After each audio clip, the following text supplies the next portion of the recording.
Улсын их хурлын дарга эрхэм гишүүдээ Монгол Улсын засгийн газраас 2025 оны 11-р сарын 28-ны өдөр Улсын их хурлд өргөн мэдүүлсэн Монгол Улс болон Евразийн эдийн засгийн холбоо түүний гишүүн орнууд хоорондын худалдааны төр хэлэлцээрийг сойрхон батлах тухай хуулийн төслийг Монгол Улсын их хурлын чуулганы хуралдааны дэгийн тухай хуулийн 79-р зүйлд заасныг үндэслэн 2025 оны 12-р сарын 10-ны өдрийн хуралдаанаар хэлэлцлээ. Хэлэлцээрийг хэрэгжүүлснээр уул уурхайн бүтээгдэхүүний түүхийн эдийн зах зээл, үнийн хэлбэлзэлд төсвөртэй байдал бий болох, гадаадын шууд хөрөнгө оруулалтыг нэмэгдүүлэх, эдийн засгийн доктортой өсөлтийг дэмжих, бүс нутгийн эдийн засгийн интеграцид нэгдэж, гадаад худалдааны зах зээлийг тэлэх, эдийн засгийн хараат байдлыг бууруулах, үндэсний аюулгүй байдлын үзэл баримтлалыг хэрэгжүүлэх, хувийн хэвшил, жижиг дунд үйлдвэрлэлийг дэмжих, экспортын зах зээлийг тэлэх, худалдааг хөнгөвчлөх бодлогыг хэрэгжүүлэх талаар хуулийн төслийн үзэл баримтлалд дурдсан байна. Хуулийн төслийг байнгын хорооны хуралдаанаар хэлэлцэх үед Улсын их хурлын гишүүн инх насан тус хэлэлцээрээр тамхины гайлын тарифыг тэгэлснээр худалдааны тэгш бус байдал үүсэх эсэх. Үүнийг онцгой албан татварын дагуу зохицуулах боломжтой эсэх талаар Улсын их хурлын гишүүн Анар тус хэлэлцээрийг үндэсний аюулгүй байдлын үзэл баримтлалын хүрээнд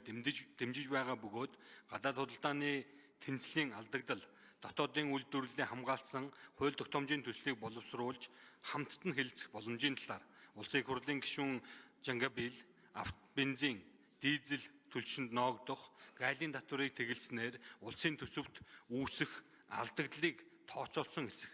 уг алдагдлыг онцгой албан татвараар нөхөх эсэх, үүнийг 2026 оны төсөвт хэрхэн тусгасан талаар, тус хэлэлцээрийн хэрэгжиж эхлэх хугацааны талаар Улсын их хурлын гишүүн Хосбаяр Монголын үндэсний худалдаа аж үйлдвэрийн танхим өөрийн салбаруудаар дамжуулан хувийн хэвшлийн болон бусад холбоодын саналыг авсан эсэх, хэлэлцээр батлагдсанаар тэдгээрийн эрх ашгийг хамгаалахад чиглэсэн ямар ажлууд хийж байгаа талаар Улсын их хурлын гишүүн Эрдэнэ бүрэн хэлэлцээр байгуулагдсанаар 3 дахь орнууд ялангуяа Япон улс болон бүгд найрамдах Солонгос улстай хийх худалдаанд өөрчлөлт гарах эсэх, ямар чиглэлээр хаанаас хөрөнгө оруулалт татах талаар асуулт асууж хариулт авсан болно. Хуулийн төслийг байнгын хорооны хуралдаанд оролцсон гишүүдийн олонх дэмжсэн бөгөөд Улсын их хурлын гишүүн Ариун Заяа тамхины онцгой албан татварын асуудал, тамхины хэрэглээнд хяналт тавих болон хэлэлцээрийн биелэлтэд 3 жил тутамд хяналт шинжилгээ, үнэлгээ хийж, үнэлгээний тайланг Улсын их хурлд танилцуулах, агуулга бүхий хуулийг хэрэгжүүлэх, арга хэмжээний тухай Улсын их хурлын тогтоолын төсөл боловсруулж батлуулах тухай саналыг